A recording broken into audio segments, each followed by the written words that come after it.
Meus queridos amigos, muito boa noite a todos. É sempre uma alegria poder estar aqui no Grupo Espírita Fraternidade Casa do Vô. Desta vez ao vivo, estamos transmitindo pelo Facebook. Pena que ainda sem o microfonezinho especial, que deu problema para a transmissão ficar ainda de melhor qualidade. Mas eu vou tentar falar um pouco mais alto, para que o som de quem acompanha pela internet, né, fique um pouquinho mais claro, tá certo? A gente está gravando também, ele vai ficar disponível no YouTube depois dessa palestra, e vocês poderão assistir então com melhor qualidade no próprio YouTube. Então a gente agradece a Deus a oportunidade, a Jesus, nosso mestre, nosso modelo, nosso Cristo, que Ele possa nos abençoar, nos mantendo em sua paz. Na noite de hoje nós vamos falar sobre o Espiritismo, 160 anos de luz e paz. Essa palestra foi em homenagem à chegada do Livro dos Espíritos, 18 de abril, em 1857, e a gente vai ler uma poesia. Eu quero que vocês dêem um desconto, porque eu não sou médium ostensivo. Eu sempre fui dialogador, né, doutrinador, como a gente falava antigamente, e apenas depois de um ano, quase 2 anos de estudo, educação, desenvolvimento da mediunidade, na Comunhão Espírita de Brasília, melhorou um pouquinho a inspiração, né? Mas somente doação de fluidos, não sou médium ostensivo, mas eventualmente, muito raro, já recebi 2 poesias, esta e outra sobre mediunidade. Esta foi no 150 anos da publicação do Evangelho segundo o Espiritismo. A gente fez uma pequena adaptação para os 160 anos da doutrina espírita, que a gente celebra agora no dia 18 de abril de 2017, então faz pouco tempo, nós começamos maio agora, ainda está em tempo de falar desse assunto. E vocês dão um desconto bem grande, porque vocês sabem que os médios nós interferimos na mensagem. Mesmo os médios inconscientes, mesmo os médios mecânicos, que o espírito pega o braço da gente para escrever, mesmo assim a gente atrapalha. E os médiuns atrapalhadinhos como eu, então a gente imagine o estrago que faz na mensagem dos amigos espirituais. Mas eu acho que pela bondade divina a gente não atrapalhou muito não. Vamos ver como é que ficou? A gente vai colocar uma música, é Canon em D maior, de Pachelbel, para deixar a poesia ainda mais bonita, né? Unindo os vários tipos de arte. Espiritismo, 160 anos de amor e luz. Um dia a nossa terra, cansada de sofrimento, envolvida em sombra e guerra, discórdia e desalento, implorava ao Senhor da vida que enxugasse o seu pranto, que voltasse a ser florida, que brilhasse o seu encanto. Cumprindo-se as Escrituras, um dia raiou a luz, o sol de uma nova verdade, de amor, de paz, nasce Jesus. O mundo então se renova, a esperança se modifica, refulge a boa nova, a mensagem que vivifica. Descem aos circos os cristãos, seus corpos, tochas humanas, agora não choram, eles brilham, sorrindo cantam hosanas. Passados 18 séculos, a treva antes vencida, reina de novo na terra, a mensagem for esquecida. É então que o Cristo chama o menino rivail. Os céus então proclamam, uma nova era surgiu. Chega o Consolador prometido, trazendo o Evangelho de luz, restaurado, claro e limpo, da promessa de Jesus. A divina caridade, do amor e do perdão, nos convida a toda hora, sejamos novos cristãos.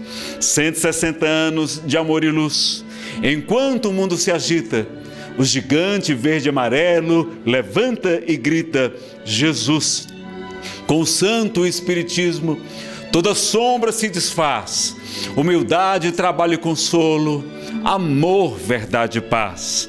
O Evangelho nos pede tão pouco, lembremos de nossos irmãos que choram tristes e sofridos, levemos consolação, Meu amigo, não te esqueças do tesouro que Ele nos confia.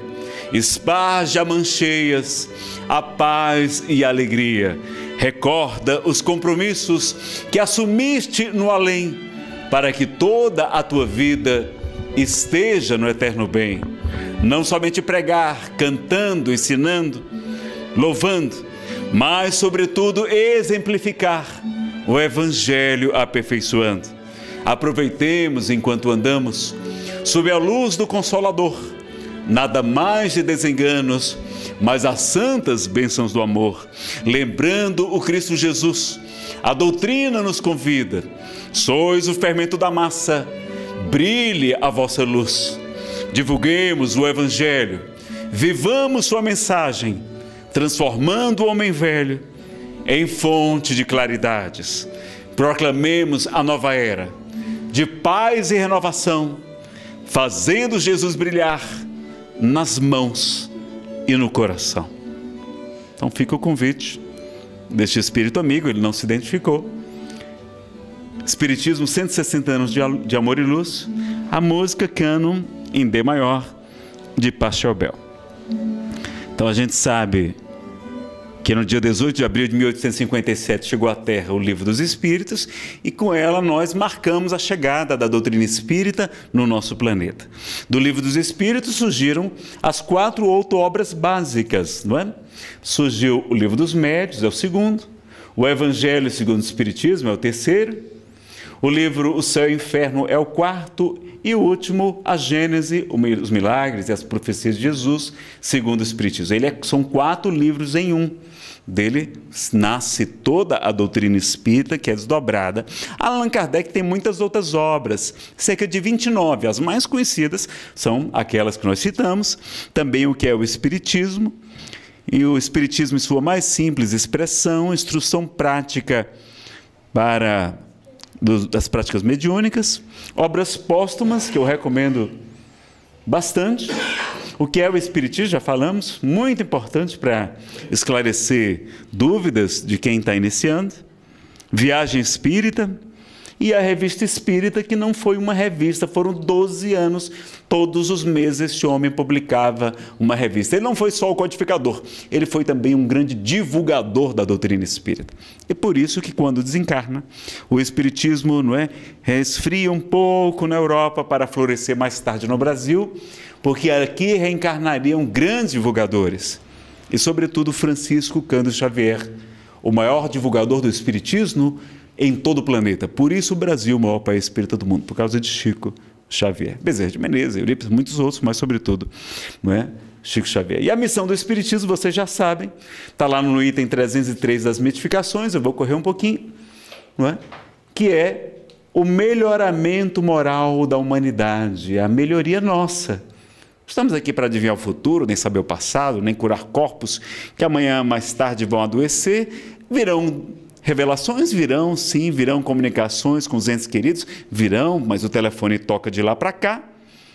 O passado a gente não tem como conferir, o passado remoto, o futuro não é só nos revelado em raras ocasiões, e a gente sabe que a doença muitas vezes já é o próprio tratamento para o espírito. Então nem todo mundo vai ficar curado. Haverá curas em todas as partes, na Igreja Católica, Protestante, Budista, na Casa Espírita, no tratamento com passes, mas nem todos vão ficar curados. E é porque muitas vezes a doença nos reeduca, nos reorienta. Ela está nos redisciplinando, ela está nos purificando, porque o corpo físico funciona, não é, como um carvão milagroso, uma espécie de esponja absorvendo, um filtro, um carvão absorvendo as imperfeições que trazemos no corpo espiritual, o perispírito. Então não é a missão do Espiritismo, não é curar corpos, não. Não é como vimos na mensagem de abertura de hoje, de cura d'Ars, de Vianney, que curava muitas pessoas, e ele vai dizer que aquela menina que está cega, que ela não sabe a bênção que é a cegueira, e que muitos de nós nos perdemos por conta da visão e de muitos outros sentidos. E ele nos recorda que não é Deus que nos castiga, nos condena. Ele nos esclarece que Jesus nos ensinou que se teu olho é motivo de escândalo, arranca-o e lança para longe de ti. Porque é preferível entrar na vida, é preferível reencarnar cego, do que ter teu espírito condenado. Se tua mão e teu pé é motivo de escândalo, arranca-o e lança-o para longe de ti, porque é preferível entrar na vida manco, coxo, do que pelo teu espírito condenado. É preferível reencarnar, trazendo essas limitações para nos reorientar e aprendermos a utilizar da maneira correta. Então a doença é um dreno, não é? Energético, colocando para fora muitas desarmonias que trazemos no corpo espiritual pela lei de causa e efeito. Vamos encontrar curas? Vamos. Vamos pedir curas? Vamos também. Mas não é essa a missão do Espiritismo. Qual é a missão do Espiritismo? O melhoramento moral da humanidade, nos tornar pessoas melhores. E como fazer o melhoramento moral da humanidade? Bom, Kardec vai estudar as várias imperfeições morais. Os espíritos vão dizer na questão 913 que a mais radical, a principal é o egoísmo. Dele deriva todo o mal. Em todo o fundo a gente vai encontrar o egoísmo. E qual maneira de destruir esse egoísmo? Ele vai dizer que é muito difícil, que o homem está muito próximo da sua origem, tudo concorre para entretê-lo, para auxiliá-lo, o egoísmo, as nossas leis, as nossas organizações sociais e até a nossa educação. A educação é muito útil, muito boa para a gente se esclarecer, conhecer os nossos direitos, reivindicar, é fundamental. Mas a educação não nos transforma em homens e mulheres de bem. A educação nos prepara para o mercado de trabalho, para a gente ganhar dinheiro, para nos transformar em homens de bens, mas não em homens e mulheres de bem. Não é verdade? Muitos químicos vão desenvolver a cocaína nos laboratórios, muitos físicos vão desenvolver a bomba atômica e vamos explodir Hiroshima e Nagasaki.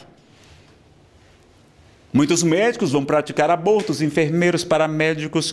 Apesar de todo o conhecimento, isso não é suficiente para nos transformar em pessoas melhores. Então Kardec vai comentar nessa questão 917 que nós vamos vencer a vitória sobre o egoísmo se ele for atacado em sua raiz, isto é, pela educação, não por essa educação que tende a fazer homens instruídos. A das escolas, das academias, das universidades são muito boas, mas não é por aí.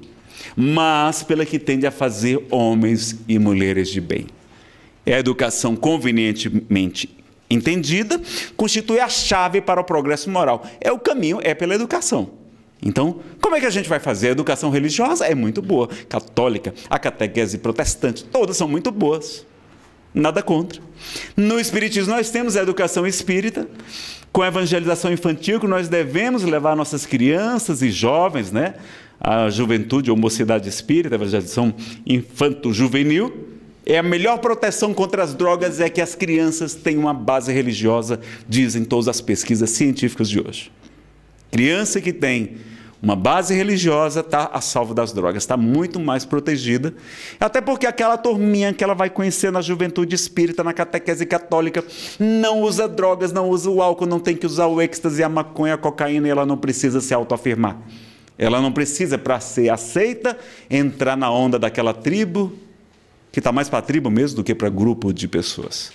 Então a gente vai ter, junto da evangelização infantil também, escola e grupos de estudos para os pais, para que enquanto as crianças estão estudando, os pais deem um exemplo, que não adianta mandar o filho para o centro espírita se a gente não vai. Tem que dar o exemplo também. Então normalmente acontece em escolas de pais, né? Tudo gratuito. O estudo da doutrina espírita, o estudo sistematizado das obras básicas, vários estudos, estudo da mediunidade do Evangelho segundo o Espiritismo, vários tipos de estudo para que nós nos fortaleçamos e nos tornemos homens e mulheres de bem. E até colégios espíritas, como o nosso querido Eurípides Barçanufo vai fundar o Colégio Allan Kardec em Sacramento, em Minas Gerais, provocando uma grande revolução e transformando-se em modelo de educação para o país na época. Mas o que é que nós podemos fazer juntos e para todos, independentemente de religião? Porque a gente só consegue oferecer a educação religiosa para aqueles que são simpatizantes ou profitentes da nossa religião. E para quem não é, a gente não vai poder ajudar? Então o que é que nós podemos fazer junto com nossos irmãos católicos, protestantes, budistas, teosofistas? Uma educação de valores humanos, uma educação e cultura de paz. Então, tentar combater o mal pela raiz, pela educação. E por isso a Federação Espírita Brasileira tem uma campanha permanente. Construamos a paz promovendo o bem. Então é agindo e não somente ficando ocioso, porque Emmanuel vai dizer que a paz é um conceito visceralmente equivocado, que ela é confundida com preguiça rançosa. Paz é um verbo, pazear é um verbo, inclusive está no dicionário Aurélio. Nós promovermos a paz, é diferente. E aí Kardec nos convidava sempre a remontar as causas e não nos limitar aos efeitos. A violência é um efeito, a causa é a falta de pacificação, a falta de valores humanos, de cultura de paz. Então nós precisamos investir. Então vamos aprender um pouquinho sobre paz hoje? Vamos aprender com Clóvis Nunes, parapsicólogo, pesquisador e expositor espírita, idealista e fundador do Move Paz, Movimento Internacional pela Paz e Não Violência, de qual nós extraímos muitas dessas citações. Vamos aprender algumas definições, diferenças, trazer citações bíblicas sobre a paz. Vamos estudar um pouquinho da cultura de violência que estamos mergulhados nela e nem percebemos. Vamos ver o que é que a doutrina espírita nos fala a respeito, trazer citações de grandes pacifistas e vamos ver um caso real de um assaltado diferente. Hoje vocês vão aprender como reagir a um assalto, porque esse assaltado diferente deu a melhor lição que a gente já viu. Fica a surpresa para o final. E vamos aprender depois 21 ações práticas para a paz do Move Paz, o Movimento Internacional pela Paz e Não Violência. E quem quiser ajudar na parte política, foi fundado há pouco tempo, aí há um ano atrás, o Movimento Ativistas da Paz pela Vida, que se propõe a fundar um partido político daqui a alguns anos, não é para agora. Estamos coletando assinaturas, eu sou um daqueles que assinaram a ata de fundação, junto com Paulo Maia, presidente da Federação Espírita do DF, o deputado Luiz Bassuma, Luiz Eduardo Girão, muitos amigos que querem transformar o país num lugar melhor, e essas nossas crianças, elas precisam ter um partido a que se filiar. Porque os partidos atuais, infelizmente, não estão tão comprometidos assim. Primeiro com a vida, desde a concepção até a morte natural. Não estão. E não estão também com a corrupção, com tudo, com a seriedade, com a honestidade. Então a gente quer que as nossas crianças tenham, daqui a 20 anos, um partido que elas possam filiar-se. E esse partido chamar-se-á um dia Ativistas da Paz. Né? Porque é ativista, não é só paz, não é? E as bem-aventuranças tem uma palestra belíssima de Simão Pedro de Lima, expositor de Minas Gerais. Ele vai dizer que as bem-aventuranças são uma gradação. À medida que a gente vai lendo, elas vão evoluindo, são evoluções. A primeira é porque a humildade, a chave para muitas virtudes, é a da humildade. Então está lá, bem-aventurados os pobres em espírito, os pobres em orgulho, os humildes, porque deles é o reino dos céus. Aí depois a gente vai para a terceira, que está em Mateus. Bem-aventurados os brandos e pacíficos, porque eles herdarão a terra. É a única que tem uma recompensa material. Vai continuar reencarnando na terra. É muito bom ser brando e pacífico, mas tem uma coisa que é diferente. A sétima bem-aventurança não é só ser brando e pacífico, não. É ser pacificador. Bem-aventurados os pacificadores, aqueles que promovem a paz, porque serão chamados filhos de Deus. Quando vocês escutarem na Bíblia, filho de alguma coisa, filho da luz é iluminado, filho do amor é amoroso, filho de é que tem a característica de, o que tem é filho de Deus é que são divinos, tá certo? E que é a violência que nós temos hoje no mundo? Isso aqui está errado, é Columbine com U, não deu tempo de corrigir. A gente tem visto a violência em toda parte, mas sobretudo nas escolas. Um lugar que era sagrado, que eram as escolas, tendo atentados terroristas, matanças, homicídios. Não só o bullying, que sempre existiu, mas atentados, né, a bala, como aconteceu, os tiros em Columbine. Foi o mais famoso nos Estados Unidos, virou até um documentário, ganhador de Oscar. No Brasil também não ficamos atrás, aconteceu há pouco tempo o massacre no Realengo, no Rio de Janeiro, onde um jovem que foi vítima de bullying na escola, ele se revolta, claro, com problemas mentais, ele vai assassinar 12 crianças, ferir tantas outras e ao final cometer outro tipo de violência que cometer o próprio suicídio. Com um revólver calibre 38 e outro calibre 22. Nós temos hoje os atentados terroristas das escolas também. E o Brasil, nós não somos um povo pacífico, nos esclarece Clóvis Nunes, nós somos passivos, é diferente. Nós não somos pacíficos.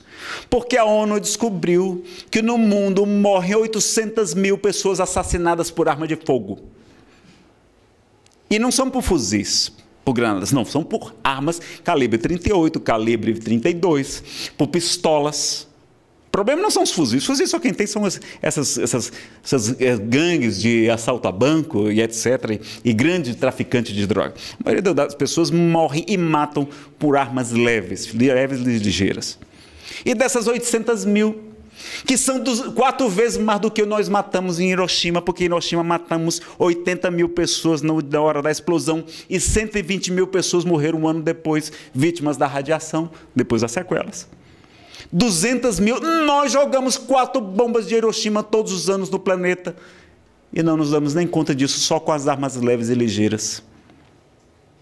E vocês sabem quantas mortes dessas acontecem no Brasil? 1/4 delas. O Brasil é o país que mais mata. Nós temos o título de país que mais mata em todo o planeta. São 50 mil homicídios por ano. Eu sou policial, trabalho na Polícia Federal. Sou papiloscopista, sou perito em impressões digitais. A gente conhece esses números e são verdadeiros. Vocês já devem ter ouvido falar. Era 40 mil, mas batemos 50 mil há alguns anos e dali não sai. 50 mil pessoas são assassinadas. A guerra do Vietnã, que em 15 anos matou 50 mil pessoas, nós matamos em um ano. No Brasil, é mais perigoso você passar 15 anos na guerra do Vietnã do que passar um ano morando no Brasil. Em estado de paz, entre aspas. A guerra do Iraque levou 7 anos para matar 42 mil pessoas. E nós matamos em um ano mais do que a guerra do Iraque matou. Então vejam que a gente está mergulhado na violência e não se dá conta. Na publicidade tem um princípio que diz o seguinte, que se alguém for descobrir água, não será o peixe. O peixe jamais vai descobrir água, porque ele está mergulhado dela, ele não sente.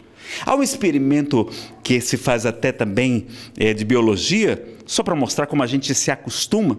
Se você pegar um sapo e colocar aquele rã dentro de uma panela a 80 graus, 100 graus centígrados fervendo, essa rã dá um salto enorme, ela dispara e vai longe e salva.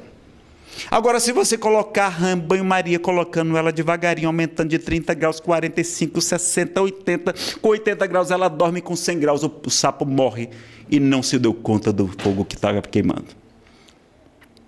Nós estamos assim, que nem a rã, sem sentir o fogo da violência que assassina e mata nossas crianças, nossos jovens. E as principais violências nós temos no mundo? A primeira é a ignorância, não é? Então, a violência do desconhecimento, da falta da educação, sobretudo a educação moral, da educação de valores humanos e de cultura de paz. A segunda maior violência, essa aqui é terrível, é o aborto, meus amigos. Nós, hoje em dia, fazemos um crime muito maior. Nas Primeira e Segunda Guerra Mundial juntas, morreram cerca de 50 milhões de pessoas, nas duas. Nós matamos todos os anos cerca de 45 milhões de crianças indefesas dentro do ventre de suas mães.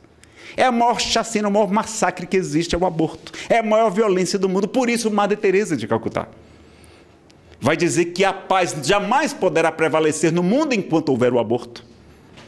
Porque como é que nós queremos ensinar a paz se nós assassinamos as crianças indefesas? Não. E o Brasil está prestes a legalizar o aborto porque, como não conseguiram no Congresso Nacional, nas várias tentativas, estão agora em pleno Supremo Tribunal Federal com várias ações, inclusive de um partido político. Não somente agora a legalização do aborto para as mães que tiveram Zika vírus e que 1% das crianças, somente 1%, vai desenvolver microcefalia. E que mesmo que só se descubra microcefalia no 5º mês de gestação, portanto um aborto tardio muitíssimo perigoso para a mãe, também estão discutindo isso e estão discutindo agora o aborto legalizado até a 12ª semana não ser crime, ou seja, o Supremo Tribunal Federal, que é para julgar, que é para defender a lei, está agora usurpando a competência do Congresso Nacional. E está legislando, querendo dizer o que é lei e o que não é. Então é um absurdo, mas já está pronto. A ministra relatora já votou a favor do aborto no caso de crianças com deficiência física e mental. As crianças equivocadamente chamadas de anencéfalas, porque elas não são anencéfalas, elas têm partes do encéfalo, senão nem sobreviveriam, não bateria o coração, etc. Ela já votou a favor antes. Há vários ministros que já se manifestaram publicamente, recentemente, em caso concreto, não legalizaram o aborto no Brasil, mas naquele caso liberaram, não é, donos de clínicas de aborto no Brasil. Agora, por que isso acontece? Por que eu era a favor da legalização do aborto? Eu já fui a favor da legalização. Quando eu era ateu, materialista, eu acreditava nessa mentira que é vendida. Porque é mentira e é vendido porque existe dinheiro. Quem defende a legalização do aborto está ganhando dinheiro. Boa parte está. Recebe dinheiro até bem pouco tempo do governo americano. Donald Trump, uma das coisas boas que ele fez, pelo menos até agora, foi cortar o financiamento ao aborto lá, inclusive fora dos Estados Unidos. Fundação Rockefeller, Fundação Ford, até bem pouco tempo também, a Fundação MacArthur, ainda hoje, financiam o aborto nos países de terceiro mundo. Porque elas acham que acabando com os pobres vão resolver o problema do planeta. Então, pobre não tem direito a ter filhos, tem que matar suas crianças. Então, essas pessoas recebem dinheiros de ONGs, de organizações não governamentais, interessadas em legalizar. Então, primeiro, não são isentas. Não são isentas. A gente pode até dizer, não, mas você também não é isento porque, filosoficamente, o espiritismo não é uma religião, filosoficamente o espiritismo é contra o aborto, porque os espíritos falam, Allan Kardec, que a vida começa na concepção, na ligação do óvulo com o espermatozoide, ali é ligado o espírito. Então, a partir dali, já constitui crime. É assim que está escrito, é crime. Eu ouvi espíritas querendo dizer que não é crime, não. Crime depende da tradução. Olha, podia-se dizer um ilícito. Não, meu amigo, não. A tradução está no francês, está correta. Todos os tradutores traduziram como crime. Constitui crime o aborto em qualquer época da gestação. Crime é assim que está escrito.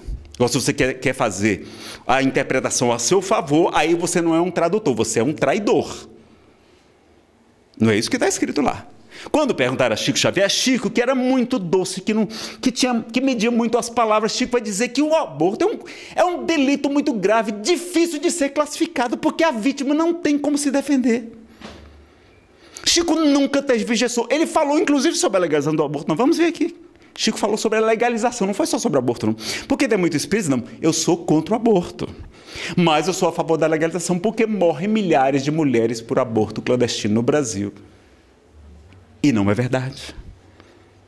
E não é verdade. Se vocês pegarem o DataSUS, está lá no Ministério da Saúde.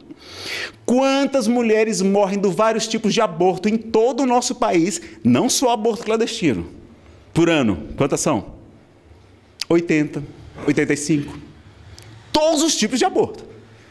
Motivados pela morte do bebê, uma série de complicações. Né? Aliás, no Brasil, a mortalidade materna é grande porque faltam leitos. Vocês viram um dia dessa criança, o bebezinho que recém-nascido foi jogado dentro do balde, saiu na TV? Por que foi jogado no balde? Porque o local era para 6 partos ao mesmo tempo e tinha 15 partos acontecendo. As crianças estão nascendo aqui no GDF, aqui em Brasília, que é desenvolvido, com paralisia cerebral, por quê? Porque não conseguem nascer.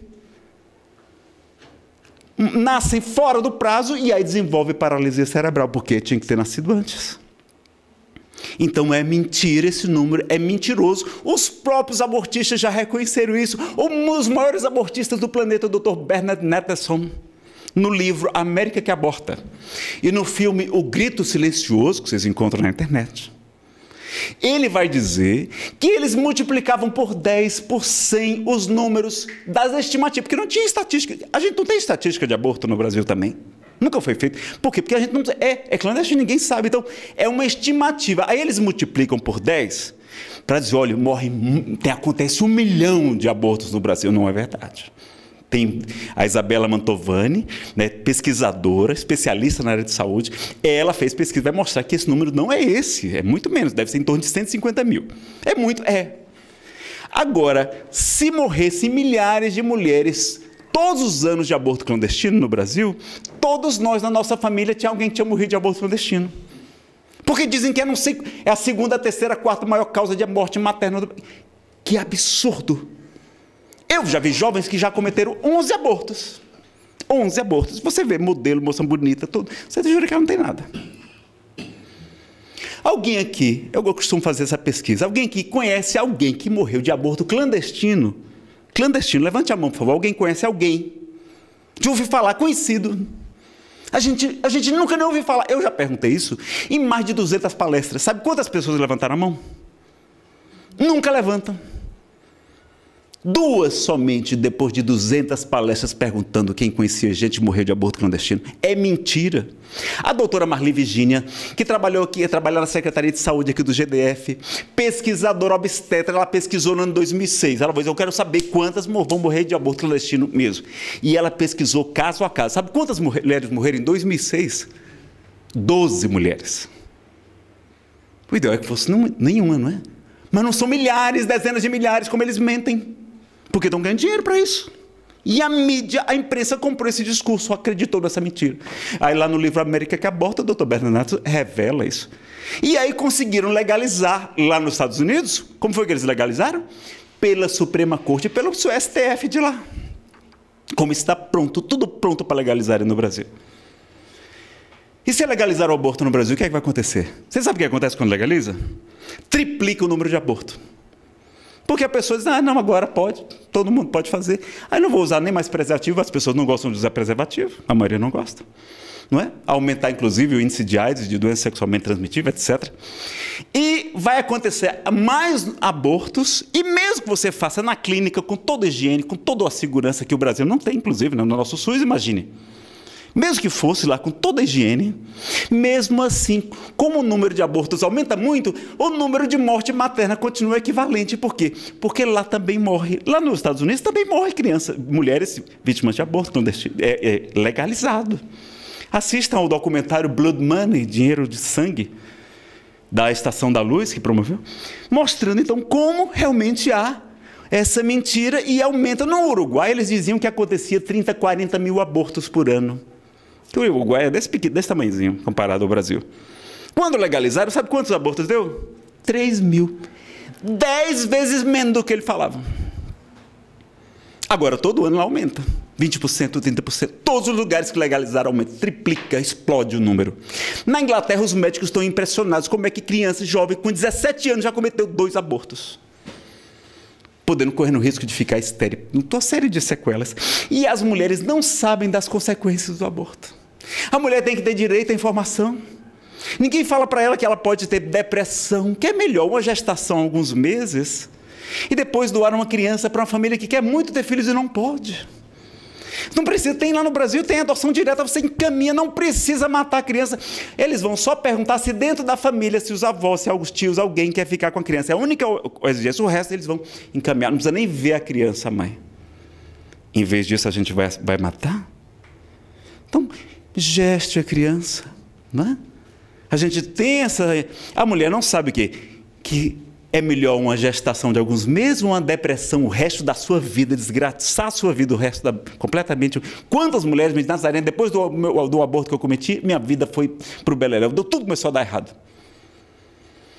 Problemas de câncer de útero, de câncer de mama, porque amamentar é uma das coisas que mais previnem câncer de mama, é amamentar. Olha como a natureza é sábia. Se a mulher não amamenta, ela sente falta daquele hormônio que protege a mulher contra o câncer de mama.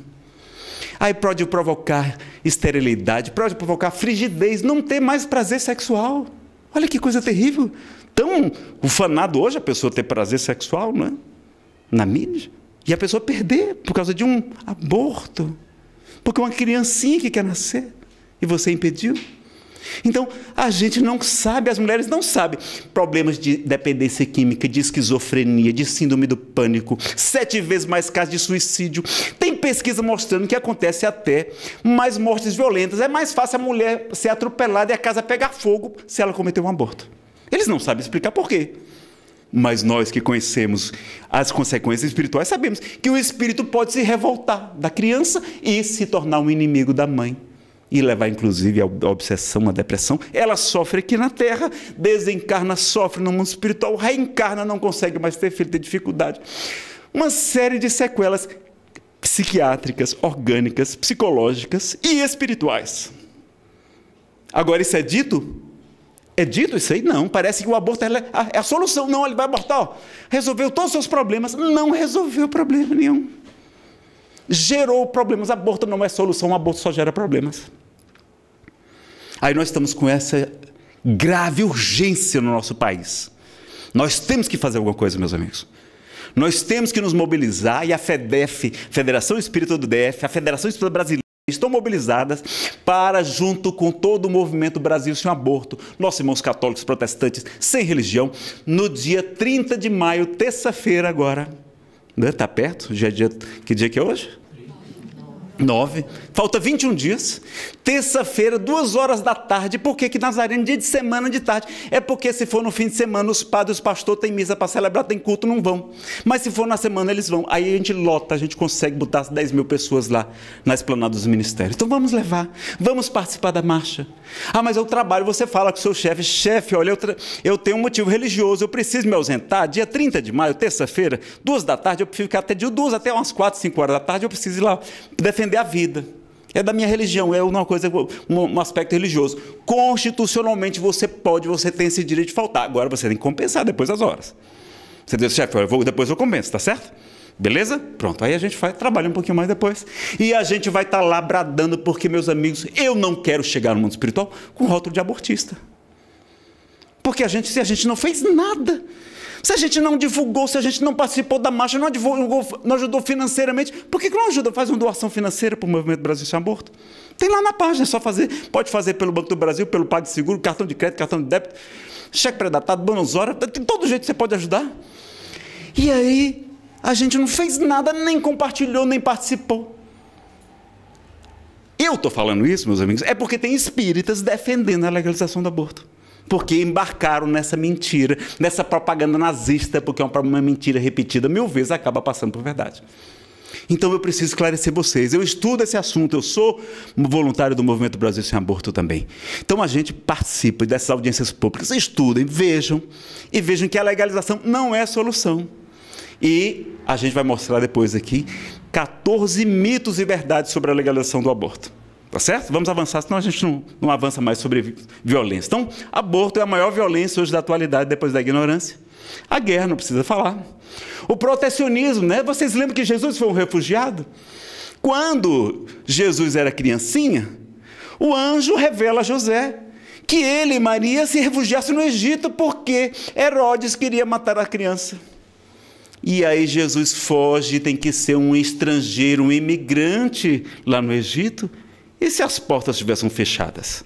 A gente esquece da época. Vocês lembram, alguns anos atrás, quando vieram imigrantes italianos, portugueses, alemães, poloneses para o Brasil, fugindo de Hitler, fugindo da fome, da guerra. Depois da guerra acontece a fome, a desgraça, tudo, o desemprego. Eles vieram para cá desesperados, foram acolhidos. O Brasil tem tido um papel fundamental, mas a Europa agora, quantos países fechando as suas portas? América. É primeiro nós, né? Como se a gente não fosse cidadãos universais, planetários. Nós não somos brasileiros, portugueses. Não, isso é bobagem, nós somos universais. Todos somos só um só povo. Não tem esse negócio de país, não é? Então, o protecionismo, a injustiça, a fome, a desigualdade social, não é? Nós temos 2,5 bilhões de pessoas morrendo de fome no planeta, abaixo da linha da miséria. Sei quantos mil desnutridos. Desigualdade social, o sectarismo, a intolerância religiosa, sexual, homofobia. O Brasil é campeão mundial de violência contra os nossos irmãos homossexuais. E a maior causa de morte entre eles é o suicídio. Olha como eles são vítimas desse preconceito terrível. E se suicidam, por quê? Porque nós somos intolerantes sexualmente, por causa da homofobia. Preconceito de raça, de cor, de povos. A corrupção, que violência a corrupção, tirando dinheiro da saúde, da educação, da segurança, do trânsito, a violência no trânsito, gente matando por causa de uma barbeiragem. Nos esportes, na violência, as brigas de torcida, nas escolas, os bullying com as crianças, com os adolescentes, os atentados agora, a violência ambiental, nós dizimamos as espécies, destruindo o nosso planeta, a camada de ozônio, nós estamos destruindo o nosso planeta. A família, a violência doméstica, o problema da drogadição, que é a violência para si mesmo, e o suicídio, que é a pior das violências, não é? Então, veja o que Chico Xavier falou sobre legalização do aborto. Perguntaram a Chico sobre esse assunto. Olha lá, olha que coisa importante. Não sou eu mais falando aqui, não é Chico Xavier. Então não venha dizer que você é espírita e é a favor do aborto. Não, você pode ser um cidadão a favor do aborto e ser também espírita, mas a sua doutrina não defende a legalização do aborto. Estuda-se no Brasil uma forma de legalização do aborto. Qual a sua opinião, Chico Xavier? O aborto é sempre lamentável. Porque se já estamos na Terra com elementos anticoncepcionais de aplicação suave, compreensível humanitária, porque a mulher tem o direito de escolher, ela pode escolher fazer sexo, não é? Ou não, ela pode fazer sexo com preservativo ou não, usar anticoncepcional ou não, ela tem o direito de escolha, mas depois que ela é engravida, aí ela não tem mais o direito de escolher, porque o corpo do bebê não é ou não lhe pertence, é outro DNA completamente, é outro espírito. Aplicação suave, compreensiva humanitária, por que havemos de criar a matança de crianças indefesas com absoluta impunidade entre as paredes de nossas casas? Isto é um delito muito grave perante a providência divina, porque a vida não nos pertence sim ao poder divino. Se as criaturas têm necessidade do relacionamento sexual para a revitalização das suas próprias forças, o que achamos muito justo, seria melhor se fizessem sem alarme ou sem lesão espiritual ou psicológica para ninguém. A mulher fica lesionada. Se o anticoncepcional veio favorecer esta movimentação das criaturas, por que vamos legalizar ou estimular o aborto? Porque legalizando estimula. Por outro lado, podemos analisar que se nossas mães tivessem esse propósito de criar uma lei de aborto no século passado, ou no princípio e meados deste século, nós, inclusive Chico Xavier, não estaríamos vivos. Está no livro Entender Conversando, Emmanuel, da editoria de Instituto de Difusão de Espírita de Araras. Nazarena cometia um aborto. O que eu faço? Meus amigos, o Espiritismo não é o condenador prometido por Jesus, é o consolador. Então a gente sabe que a caridade cobre a multidão de pecados, que porque muito amou, seus pecados foram perdoados. Então a gente tem a orientação de que a gente fazendo bem repara o mal. Então fez um aborto, tem uma criança, geste uma nova criança, ótimo. Não posso, meu marido não aceita, então adote. Ele não quer, não suporta a criança adotada, então adote emocionalmente, vá visitar uma vez por mês, um abrigo de crianças carentes, levar um brinquedinho de 99, levar o alimento das almas, que é o amor. Elas não precisam de dinheiro, elas precisam de amor e de orientação, de alguém que pergunte como é que está o estudo, está frequentando a evangelização. Elas precisam de amor e de sabedoria, saber que elas podem contar com alguém no mundo. Isso que a gente tem que fazer. E ajudar no Movimento Brasil Sem Aborto, a Frente Parlamentar em Defesa da Vida. Amanhã teremos uma audiência pública, vocês estão me acompanhando no Facebook, na Câmara dos Deputados. O deputado João Campos e outro deputado, deputado João Campos de Goiás, ele convocou uma audiência pública e lá vão participar para analisar juridicamente se o Supremo pode usurpar essa competência do Congresso Nacional de legislar. E vão falar sobre aborto lá também, porque lá também estamos para aprovar a PEC do nascituro, para o direito à vida ficar numa PEC, numa emenda à Constituição, para não ter mais dúvida, porque eles ficam interpolando a lei para dizer que não. Enquanto toda a nossa Constituição defende a vida, o Código Civil, tudo, assinamos pacto de direito da São José da Costa Rica de Direitos Humanos, também protegendo a vida desde a concepção, mas o direito é muito bonito, o direito, não é? Quando se quer uma coisa, você arruma argumento para qualquer argumento. Eu sou formado em direito, infelizmente é assim. Então estamos mergulhados na cultura da violência, a gente nem se dá conta. Olha lá nas músicas, nos filmes, desenhos animados, nos videogames, nos pensamentos, os duelos mentais, disse Chico Xavier, na escola, na linguagem, a gente não se dá conta. Como é que são as nossas músicas? As músicas de crianças. Tirei o pau no gato, mas o gato não morreu, reu. Dona Chicaca admirou-se do berro que o gatinho deu. O cravo brigou com a rosa no alto de uma sacada. O cravo saiu ferido e a rosa despetalada. E como é que a gente bota as crianças para dormir? Para ninar? Boi, boi, boi. Boi da cara preta. Ainda é racista. Pega esta criança, esse menino que tem medo de careta. Eu não sei como é que as crianças dormem. Dorme, neném, que a cuca vem pegar aquele crocodilo, aquele monstro do Pica-Pau Amarelo, vem pegar a criança se ela não dormir.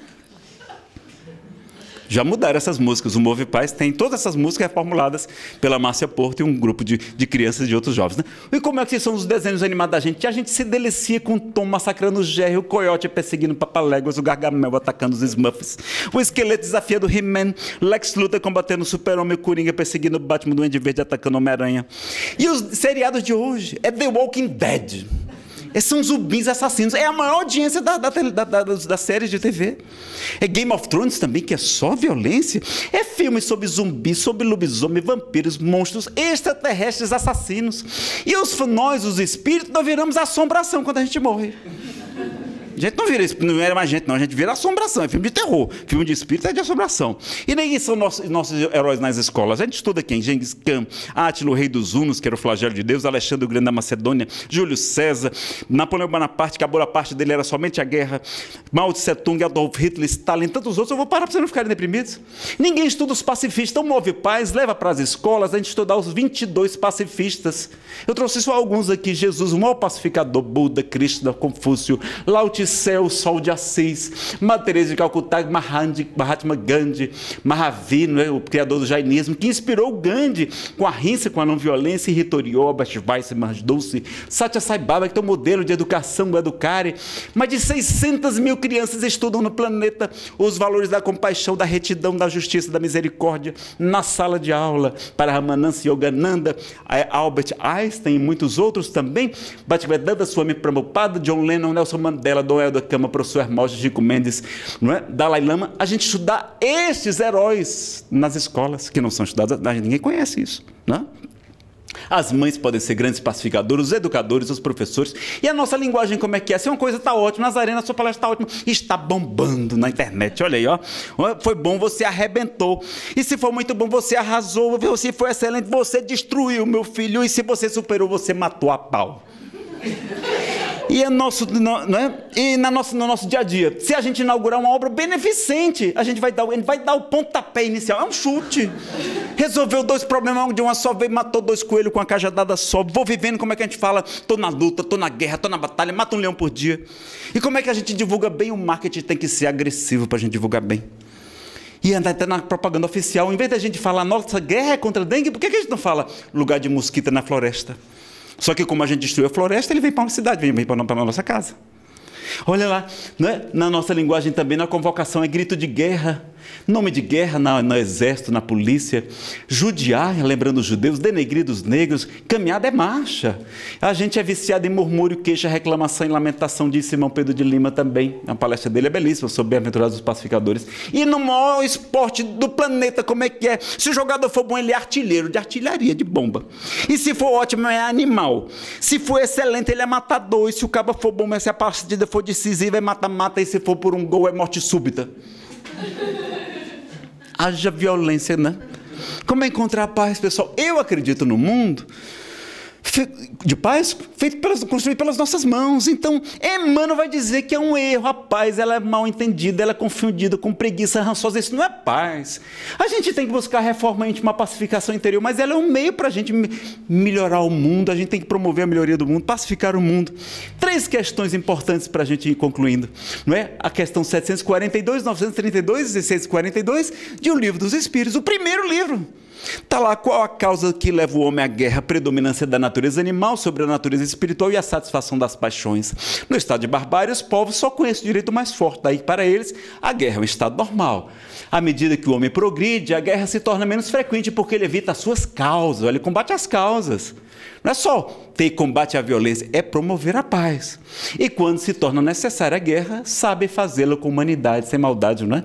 Isso aí é do Evandro Noleto Bezerra. 932, Nazareno, por que o planeta está desse jeito, o Brasil está assim?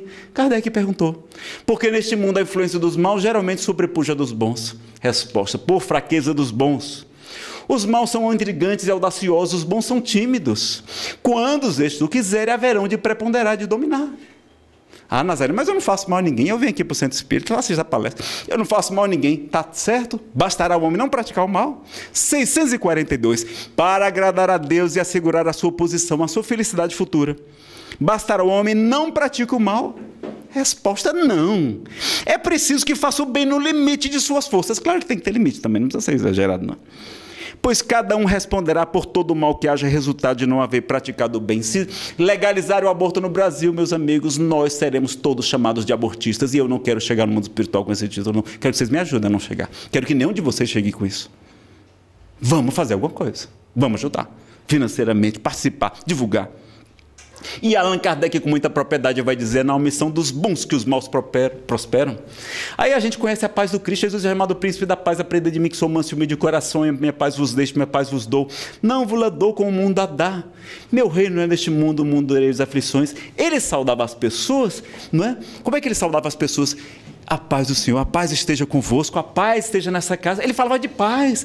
Ele dizia que quando te roubar a túnica, dá também a capa, não resistais ao malvado, dar outra face, perdoai 70 vezes 7, embainha a tua espada, Pedro, porque quem fizer perecer pela espada perecerá. Aquele que dizer raca, que é desprezível, com seu irmão chamar de louco, responderá no tribunal do Sinédrio: amai os vossos inimigos, fazei o bem àqueles que vos odeiam, orai pelos que vos perseguem e vos caluniam. Quem é maior pacificador do que Jesus? Não tem. A gente não conhece e nem pratica o que ele faz. Fala.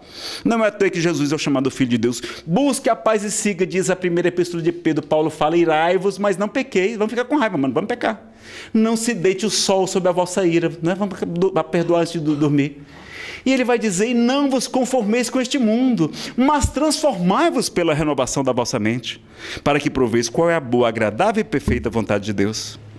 Então aí tem o conceito da verdade, que é satyagraha, que é constância, firmeza na verdade, não é? Vejam como é que está lá no Evangelho segundo o Espiritismo. A satyagraha de Mahavira, não é? Dos grandes mestres hindus, de Mahatma Gandhi, está lá também. Olha que, como eu trouxe só um trecho que é importante para a gente conhecer. Devemos reparar no defeito dos outros, não vai ter tempo de eu ler isso aqui não. Mas devemos desmascarar uma mentira. Está lá, tem o capítulo 10, item 20, vai falar que a gente não deve reparar, mas depende da intenção, né? Não é proibido ver o mal, porque seria inconveniente ver somente o bem em toda parte. São Luís responde. E na 21, haverá caso em que seja útil revelar o mal alheio? Resposta a essa questão é muito delicada. E aqui se deve fazer um apelo à caridade, mas é bem compreendida.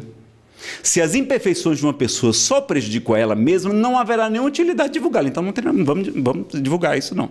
Agora, se a pessoa está mentindo, está dizendo que morrem milhares de mulheres de aborto clandestino no Brasil, e isso é mentira, e está prejudicando outras pessoas, no entanto, se pode acarretar prejuízos a terceiros, a outras pessoas. Deve-se preferir o interesse do maior número ao interesse de um só. Segundo as circunstâncias, desmascarar a hipocrisia, a mentira pode constituir um dever, uma obrigação, pois mais vale cair um homem do que muitos virem a ser suas vítimas. Em tal caso, deve-se sempre pesar a soma das vantagens e dos inconvenientes. São Luís é muito cauteloso, mas veja a tradução do Evandro Leto Bezerra. E olha, Jesus fala da verdade quantas vezes, não é? Ele vai falar de verdade, vai dizer que Deus deve ser adorado de espírito e verdade. Quantas vezes ele começa as frases: em verdade vos digo. Ele falou muito de verdade. Tudo isso aqui é sobre verdade. Verdade. Não vou ler porque não dá tempo. Verdade vos libertará. Vai nos dizer que fala que a gente tem que viver retamente. Ele é a videira verdadeira e meu pai é o agricultor. Quem pratica a verdade vem para a luz. Eu sou o caminho, a verdade e a vida. Não é? Santifica-os na verdade, a tua palavra é verdade. Santifica-os na verdade. E respondendo a Pilatos: e para isso vir ao mundo, a fim de testemunhar a verdade. Todo aquele que é da verdade ouve a minha voz. Diz-lhe Pilatos o que é a verdade. Ele veio para testemunhar. Ele não se omitiu. Todo pacifista foi desobediente. Desobediência pacífica, né? Então, para a gente ir concluindo, a oração da paz fala de ação. Vamos correr com isso aqui. Todos os pacifistas foram ativistas. A oração é para receber inspiração e se fortalecer, para agir no bem. Não é só ficar só orando, não, é para agir. Não é? Veja a revolução que Francisco de Assis fez. E aí nós estamos com a legalização das drogas também lá no Supremo Tribunal Federal. Estão querendo legalizar e tem tudo para acontecer. Revogando, mudando o Estatuto dos Armamentos. Foi uma grande conquista da gente. E a gente está com o risco de perder também. Devemos levar a paz para a família, para o trabalho, para o trânsito, para o centro espírita, para a sociedade, para as redes sociais. Como é que estão nossas publicações nas redes sociais? Estão promovendo a paz? Então, Martin Luther King Jr., reverendo pastor protestante: o que me preocupa não é o grito dos maus, é o silêncio dos bons. Eu sei que o meu trabalho é uma gota no oceano, mas sem ele o oceano seria menor, dizia Madre Teresa de Calcutá. Não existe um caminho para a paz é o caminho, dizia Mahatma Gandhi. Então, a satyagraha, que é firmeza na verdade, é a desobediência pacífica, a rinça. É a gente buscar a ternura do olhar, a brandura da voz, a compaixão nos sentimentos. Gandhi faz isso, ele experimenta na calçada, é agredido e ele usa a ternura no olhar, a brandura na voz, a compaixão no sentimento, e ele é agredido, e ele vai dizer que não sai da calçada, porque aquela lei era uma lei injusta, e ele aprende a força, e o guarda finalmente sai, deixa-o lá, apesar dele ser negro, ele é indiano, na calçada dos brancos, lá na África do Sul, na época do Apartheid. E aí ele percebe, não é, que a rinça tem poder, que a paz tem muita força. E aí vai divulgar para o mundo e vai libertar 800 mil indianos e paquistaneses do maior poderio da época, a Inglaterra, não é? Somente com a rinça. E para a gente encerrar mesmo de verdade agora, o assaltar diferente. Para a gente encerrar. Vou contar uma história de um assalto para vocês. Um assaltante chegou 2 horas da madrugada, pulou o muro com um revólver. Chegou lá, tinha um senhor idoso, ele estava indo para o banheiro, estava saindo do banheiro. Ele botou a arma, olha, o senhor me passe tudo que o senhor tem. Ele disse, calma, meu amigo, eu sou cristão, eu sou uma pessoa idosa. Eu não tenho arma, eu sou cristão. É dinheiro que você quer? É. Olha, pois tem ali, vai ali no meu quarto, tem ali o criado mudo, dentro dele tem uma gaveta. Dele você vai encontrar um envelope. Tem R$170. Vai ali pegar. Não, então vem aqui comigo, para o senhor ver, porque eu não vou, para o senhor ver que eu não vou pegar nenhuma arma. Foi. Não é esse envelope, não. Esses aí são meus exames, é um envelope de baixo. Agora conte. Está em 170. Olha, eu estou olhando para o senhor assim é mais ou menos no meu top, assim, sendo que o senhor é mais magro. Eu ganhei 2 calças que não me servem, são muito grandes. Eu acho que vai ficar ótimo no senhor. O senhor não quer gostar de levar, não? Eu aceito. Olha, tem também 2 camisas muito boas. Eu ganho muita coisa. O senhor não quer também? Eu aceito. E tal. E olha, e aí foram arrumando as coisas. E o senhor não está com fome, não? Tô. Olha, sobrou um restinho de janta, arroz e feijão. Se eu quiser, eu esquento. Tem um pouquinho de macarrão e tem suco e tal. E eu preparo ali rapidinho, tá certo? Aceito. E aí estava lá na mesa o ladrão com um revólver em cima da mesa. E ele lá comendo com o ladrão e tal. Ele disse, olha, o senhor tem filhos? Tenho 2. Olha, eu ganho muita coisa, eu tenho farinha, tenho um arroz, tenho um feijão. O senhor não quer que eu faça uma cesta básica para o senhor levar para suas filhas, não? Eu disse, eu aceito. Aí... Daqui a pouco, depois de já ter comido aquela sacola cheia de coisa para levar de camisa, de calça, de tudo, de dinheiro. E ele disse, agora como é que o senhor vai embora? Do mesmo jeito que eu entrei, vou pular o muro. Não faça isso não, pelo amor de Deus. Se o senhor, são 2h30 da manhã, se o senhor pular o muro da minha casa agora de madrugada, vão pensar que o senhor é um ladrão. Tome aqui a chave da minha casa. O senhor sai, depois fecha, joga por debaixo ou joga por cima do muro. Os vizinhos vão ver que o senhor está com a chave, não vão fazer nada. Meus amigos, o nome do assaltante ninguém sabe. Até hoje ninguém sabe o nome do assaltante. Mas o assaltado se chamava Francisco Cândido Xavier. Alguém em paz consigo mesmo. Alguém que viveu o que Jesus falou. Se alguém te pedir a túnica, dá também a capa. Se alguém te obrigar a andar 1000 passos, dá 2000. Jesus falou disso, mas a gente não compreende. Mas Chico Xavier compreendeu. E aí como é que a gente vai fazer mal a uma pessoa dessa? Quem tem paz íntima não é agredido. A gente sabe, não é? A não ser que precise daquela prova. Então deu dinheiro, deu janta, deu suco, cesta básica, deu a chapa para não pular o muro. Então o Move Paz é um movimento suprapartidário, super-religioso. Já tem 640 mil alunos estudando e tem 21 ações pela paz. É a paz social, paz ambiental, interior, na família, nas escolas. O site é esse, movepazbrasil.org. Acesse para você conhecer também a paz cultural. Tem um livro, Educação pela Paz, do Clóvis Nunes, essa palestra toda baseada na fala dele, com 34 ações pedagógicas, kit multimídia, implanta a Semana de Paz, não é? Conversou com Chico Xavier, tem outras iniciativas de valores humanos da Unipaz, Sociedade Teosófica. E quais são as 21 ações concretas para a paz do Move Paz? O seminário pela paz não violência, que a gente faz, depois as conferências pela paz, formação de um comitê na cidade, cria a lei do Dia Municipal da Paz, atos da paz em vários lugares, a paz nas escolas, que é o mais importante, faz um concurso de texto, os alunos vão falar sobre paz, sobre os pacifistas, vão estudar sobre Francisco de Assis, sobre Gandhi, não é? Sobre Mahavira, sobre tantos outros, Jesus, Francisco de Assis. Aí o seminário ensinando para os professores como é que ensina a paz. Uma semana só que a gente faz para a escola, uma semana de atividade extra.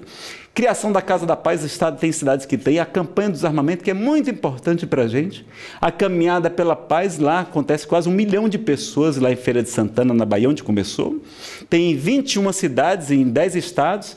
A divulgação da música do Move Paz, produção de CDs, lançamento de livros, produção de documentários, construção de monumentos da paz, criação da Praça da Paz, produção de clipes para a TV, CDs, criação de museus da paz. Olha que coisa importante. A gente não conhece nada de paz, então multiplicação também do Move Paz. Na política tem esse outro movimento chamado Ativistas da Paz pela Vida, está coletando assinaturas, como eu falei. O site é esse, ativistadapaz.org. Tem no Facebook também Ativistas da Paz. O WhatsApp é 21 991 21 60 58. E para a gente encerrar, convidar vocês para uma música, porque não vai dar tempo da poesia, Vamos cantar no final? A música é tão bela, é de um dos ativistas do Move Paz, Nando Cordel, amigo querido e dedicado, né? Vocês conhecem e a gente faz ela no formato de canção para nós. Paz pela Paz, que é o hino do Move Paz. Tem a letra para vocês cantarem junto conosco aqui. A gente pode até apagar, diminuir as luzes, já vamos entrar na sintonia da prece. A gente agradece a paciência, o tempo extra que vocês nos concederam. Vamos cantar todo mundo?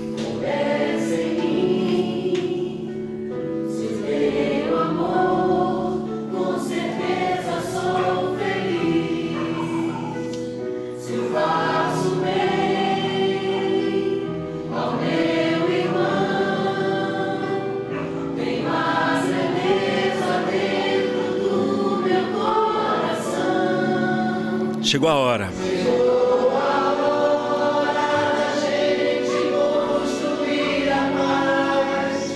Ninguém suporta mais o desamor.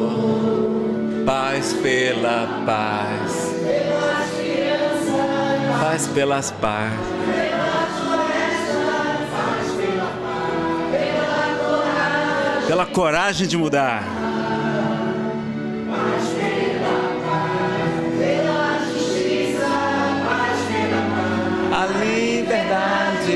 Paz pela paz, pela beleza que chama.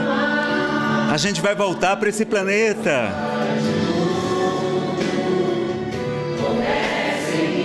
Da nossa ação, da nossa atitude. Vamos construir um mundo melhor para quando a gente voltar, já ser um mundo de regeneração.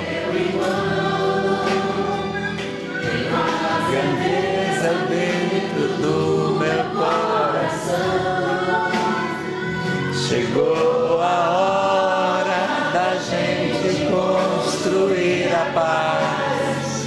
Ninguém suporta mais o desamor. Paz pela paz, pelas crianças, pelas florestas,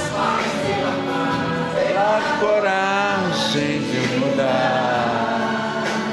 Paz pela paz, pela justiça, a liberdade, pela beleza de te amar. Paz pela paz, um mundo novo, a esperança.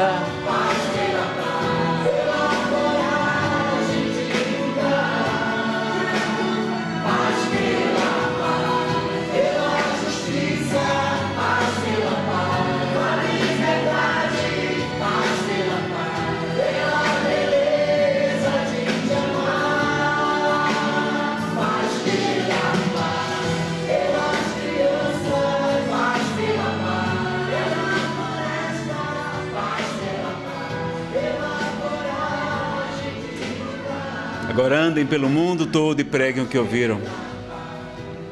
Eis que vos trago boas novas de alegrias. Jesus há 2000 anos nos convida a construir a paz no coração e em nosso planeta. Eu estarei com vocês, sempre. Até a consumação dos séculos. Vamos seguir o convite de Jesus?